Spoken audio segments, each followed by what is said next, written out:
The demon Asmodeus is mentioned in most grimoires, both medieval treatises and various Old Testament legends and apocrypha. In practically all, these books do not differ in interpretation of the position of Asmodeus in the demonic hierarchy. He always appears as one of the supreme demons. He is described in great detail in the Little Key of Solomon and is also found in other medieval treatises. As a demon Baal, one of the kings of hell, he, according to this grimoire, is one of the foremost closely related to Satan demons. His head has 3 faces: bull, human, and donkey. On the legs of a demon goose webbing, and he rides a dragon. He can take any of his guises entirely at will, appearing before the people in the most favorable light for him.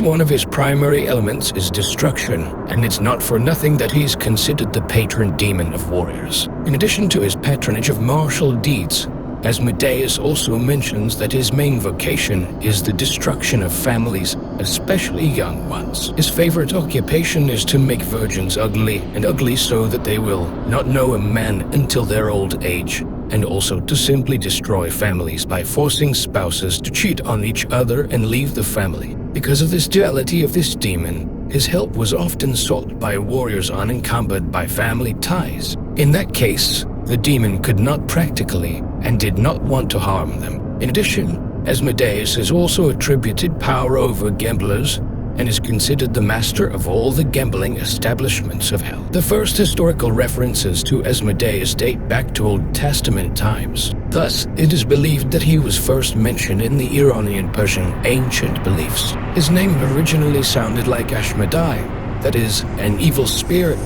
destroyer. The ancient Persians believed that he belonged to the trinity of the strongest evil spirits and was in charge of all aspects of destruction. It was also known among the Persian peoples under the name of Zarathos, the god of war. It is rumored that the cult of Zoroastrianism has survived to this day, and to this day its followers offer bloody sacrifices to their lord Asmodeus 5 times a year, church servants and prisoners, but not women and children, whom he cannot tolerate. It was this demon, according to Old Testament legends, tortured the ancient Jewish girl Sarah, at whom he killed 7 bridegrooms right on their wedding night. Asmodeus cannot stand the smell of a smoking mixture made from the liver and heart of a fish. In the Slavic Christian tradition, the name Asmodeus became known much later. In stories where this demon appeared, he was called Kitovras.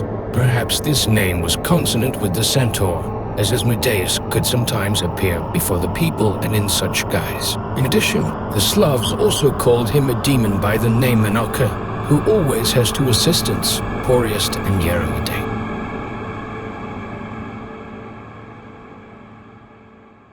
Solomon, the ancient Jewish king of the Old Testament, is said to have been the first man to have full power over demons, distinguished by his wisdom and great intelligence. This power was given to him from above because of his good deeds for the building of the temple in Jerusalem. According to legends, which are reflected in many grimoires, Solomon was able to conquer and put at his service all known demons. Asmodeus was among them. Asmodeus, in this parable, figured as a spirit of the night who kept a magic worm that could cut through stone. Solomon needed this worm to build the temple according to God's requirement. It is known that the king or anyone else was forbidden to use iron tools during construction. Eventually, by cunning and wisdom, the king got the worm and imprisoned the demon in the tower. But later, Asmodeus managed to get out, fool Solomon, take his ring, and take on the king's disguise himself. At the same time, the true king was forced to wander the world as a beggar for several years. Some believe that it was Asmodeus' rule that explained the construction of the altars to the goddess Astarte in Jerusalem. He also influenced the period of Solomon's madness, when he allegedly turned away from God and began to serve pagan deities, many of which later became demons in the Christian and Jewish tradition. Of course, it is impossible not to mention the fact that Asmodeus, as already mentioned, also occupies a special place among the demons of Goetia, one of the sections of the Little Key of Solomon. There it is mentioned that this demon can give to the one who conquers him the ring of power, make a person invincible, help find treasures and hidden treasures, as well as teach astronomy, arithmetic, all existing crafts and geometry.